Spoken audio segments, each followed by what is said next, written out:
ఛత్తీస్గఢ్ రాష్ట్రం బీజాపూర్లో ఐజీ ఎదుట 50 మంది మావోయిస్టులు లొంగిపోయారు. వారిపై 68 లక్షల రూపాయల రివార్డు ఉన్నట్లుగా పోలీసులు తెలిపారు. ఈ ఏడాది మొదటి నుంచి ఇప్పటి వరకు 153 మంది మావోయిస్టులను అరెస్ట్ చేసినట్లుగా వెల్లడించారు. మరో 157 మంది మావోయిస్టులు లొంగిపోయారని స్పష్టం చేశారు. 83 మంది మావోయిస్టులు జిల్లాలో జరిగిన ఎదురుకాల్పుల్లో మరణించారు. ఇదే అంశానికి సంబంధించి మరింత సమాచారం మా ప్రతినిధి శ్రీనివాస్ అందిస్తారు. ఎదురు దెబ్బ తగిలింది. బస్తరేజీ సుందర్ రాజ్పి ఎదుట 50 మంది మావోయిస్టులు లొంగిపోయారు. ఇది భద్రతా దళాల పెద్ద విజయమే అని చెప్పవచ్చు. బీజాపూర్, ఛత్తీస్గఢ్ దేశవ్యాప్తంగా మావోయిస్టు ఉద్యమం తగ్గుముఖం పట్టే సంకేతాల మధ్య ఛత్తీస్గఢ్ రాష్ట్రంలోని బీజాపూర్ జిల్లాలో మరో కీలక పరిణామం చోటు చేసుకుంది. మొత్తం 50 మంది మావోయిస్టులు తమ ఆయుధాలను వదిలి భద్రతా దళాలకు లొంగిపోయిన ఘటన సంచలనంగా మారింది.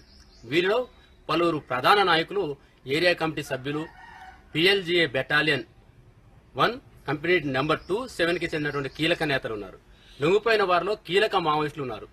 PLGA బెటాలియన్ నెంబర్ 1 కంపెనీ 27 సభ్యులు, నేషనల్ పార్క్ ఏరియా కమిటీకి చెందినటువంటి ఏసీఎం స్థాయి నాయకులు కూడా వీళ్ళు ఉన్నారు. ముఖ్యంగా KAMS అంటే క్రాంతి ఆదివాసీ మహిళా సంఘటన అధ్యక్షుడు లొంగిపోయారు.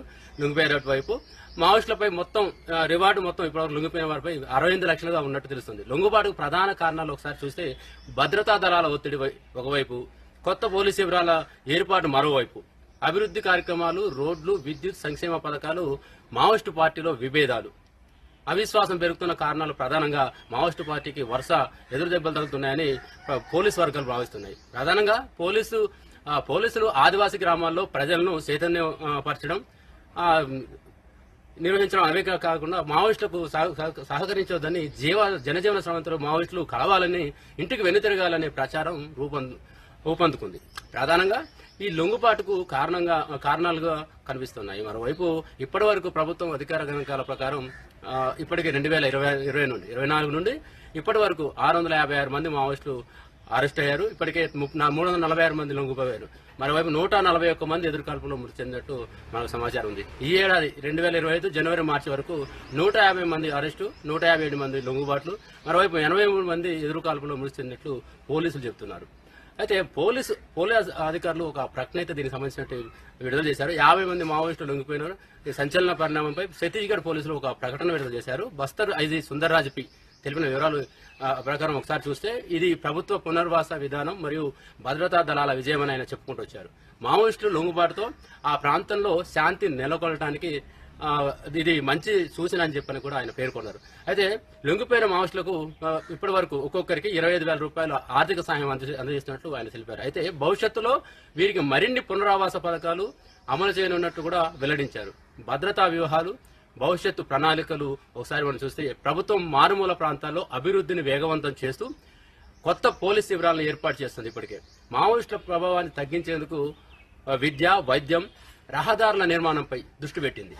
ఇదిలా ఉండగా ఈ ఘటనతో ఛత్తీస్గఢ్లో మావోయిస్టు వ్యతిరేక పోరాటం మరో కీలక మైలురాయిని అందుకుంటుందని చెప్పొచ్చు. భద్రతా దళాలు మరింత ముందుకు సాగి మావోయిస్టులను సమాజంలో విలీనం చేయడమే లక్ష్యంగా పెట్టుకున్నాయని పోలీసు వర్గాలు అభిప్రాయపడుతున్నాయి. అయితే ఇదిలా ఉండగా మావోయిస్టులు తమ ఉనికిని చాటుకునే ప్రయత్నం చేస్తూనే ఉన్నారు ఎక్కడో చోట. ఇటీవల మావోయిస్టు పార్టీ ఛత్తీస్గఢ్ కమిటీ, కేంద్ర కమిటీ పేరుతో, జగన్ పేరుతో కూడా ఒక వరుస లేఖలైతే విడుదలవుతున్నాయి. అలాగే పోలీసు వాహనాలు, ముఖ్యంగా బీజాపూర్ జిల్లా గొర్ల అటవీ ప్రాంతంలో పోలీసు వాహనంపై ఐడి దాడి సంచలనంగా మారింది అప్పట్లో. మరోవైపు లేఖలో మైనర్లు సైతం మావోయిస్టు పార్టీకి వైపు చూస్తున్నారని, నవరక్తం మావోయిస్టు పార్టీకి అవసరమని, అలాగే రిక్రూట్మెంట్లు సంబంధించి ముఖ్యంగా ట్రైనింగ్ చేస్తున్న మావోయిస్టుల వీడియో ఒకటి అంతర్జాలంలో వైరల్ గా మారింది. ఇలా మారటం మావోయిస్టు పార్టీ వ్యూహం ఏంటనేది కొంత అనుమానాలకు దారితీస్తుంది. అయితే ప్రతి వ్యూహాలు రచిస్తూనే దండకారణ్యంలోకి దూసుకెళ్తున్నాయి భద్రతా బలగాలు. ఈ 2026 సంవత్సరం శివరాంతం వరకు మావోయిస్టు పార్టీ రూపురేఖలు లేకుండా చేస్తామని, మావోయిస్టు రహిత దేశంగా మారుస్తామని కేంద్ర హోంశాఖ మంత్రి అమిత్ షా ప్రకటనతో భద్రతా బలగాలు అడవిలో భారీగా సోదాలు నిర్వహిస్తున్నాయి. అయితే 5-6 వేల మందికి పైగా అడుగడుగున అడవిని జల్లెడబడుతున్నాయి. భద్రతా బలగాలు ఏ రీతిలో మావోయిస్టులపై విరుచుకుపడుతున్నాయంటే ఈ మధ్య జరిగినటువంటి 2 నెలల కాలంలో జరిగిన ఎన్కౌంటర్లు చూస్తే అడవిలో అలజడికి సంబంధించి పరిస్థితులు తేటతెల్లమవుతున్నాయి. ఏదేమైనప్పటికీ వరుస ఎన్కౌంటర్లు, వరుస లొంగుబాట్లు, వరుస అరెస్టులతో మావోయిస్టు పార్టీకి భారీ ఎదురు దెబ్బ తగులుతుందని చెప్పాలి.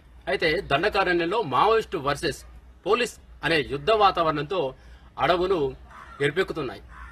ఇది ఎంతకు దారితీస్తుందో అనేది చూడాల్సిందైతే అవసరం ఉంది. ఇది ఎక్కడి పరిస్థితి, ఇది ఇక్కడ పరిస్థితి. కెమెరామెన్ రాజుతో శ్రీనివాస్, న్యూస్ 360 ఖమ్మం నుంచి.